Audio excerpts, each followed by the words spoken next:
53 years. That is exactly how long the weight of a championship drought hung over Madison Square Garden. The 2025-26 season was the moment the franchise gathered enough resources to force open a dormant legacy and break a half-century curse. This chart shows the financial reality of that ambition.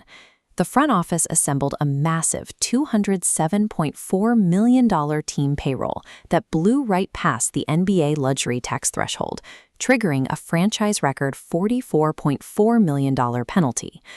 This staggering cost prompted team owner James Dolan to issue a very public mandate. Reaching the NBA Finals was an absolute necessity.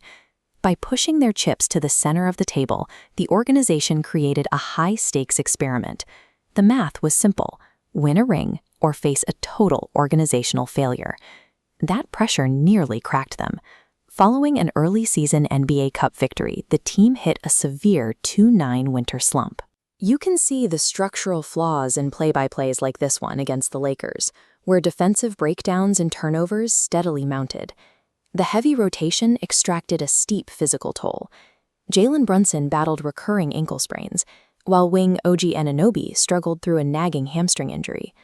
Without their primary stoppers at full speed, their defensive rating dropped to 19th in the league. The foundation was cracking, threatening to derail the season.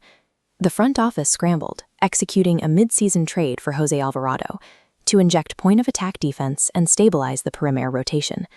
The crisis exposed a hard truth. Holding top-tier starting talent is one thing, but surviving the 82-game schedule requires a deep, resilient bench. That resilience was immediately tested in the first round. The Atlanta Hawks manipulated their final regular season games specifically to draw a wounded New York squad, and initially backed up that confidence by taking a 2-1 series lead. Looking at this tactical schematic, we see Coach Mike Brown's response. He shifts Karl-Anthony Towns to the high post, initiating split actions designed to pull defenders out of position. By placing his center away from the basket, Brown forces Atlanta's interior defenders to step out of the paint. With the rim unprotected, the Knicks guards can attack the basket with zero resistance. This momentum chart illustrates the sheer volume of the result.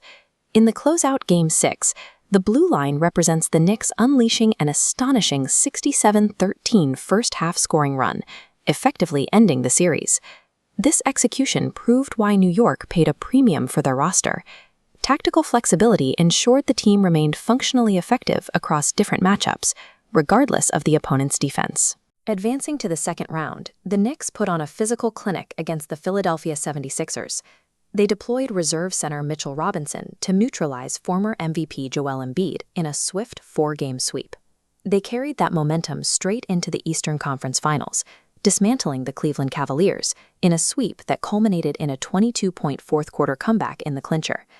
This heat map reveals how they managed it. Mikal Bridges and OG Anunoby created overlapping zones of pressure on the perimeter, using their combined wingspan to trap ball handlers and shrink the floor. This level of synchronized length allowed the Knicks to win playoff games even when their high-priced offense struggled to convert. The final hurdle was the NBA Finals against Victor Wembanyama and the San Antonio Spurs. Down by 29 points in the third quarter of Game 4, New York leaned into their perimeter length to engineer the largest comeback in finals history. Then, in the decisive Game 5, Jalen Brunson took control. He dropped a franchise finals record 45 points, sealing the clinching victory and officially ending the wait. It is impossible to watch Brunson's poise and mid-range game without seeing a reflection of Walt Clyde Frazier navigating the floor during the 1970 title run. Similarly, Karl-Anthony Towns prioritizing team defense and rebounding echoes the way Willis Reed physically anchored the paint for those early championship squads. And that suffocating perimeter defense from Bridges and Anunoby, it is the modern incarnation of the relentless ball pressure Dave DeBusschere and Nil Bradley used to dismantle opponents in 1973. Modern basketball relies on different geometry and massive payrolls, but money alone didn't hang a banner in Madison Square Garden. The Knicks finally returned to the mountaintop by embracing the exact same defensive unselfishness that defined their ancestors.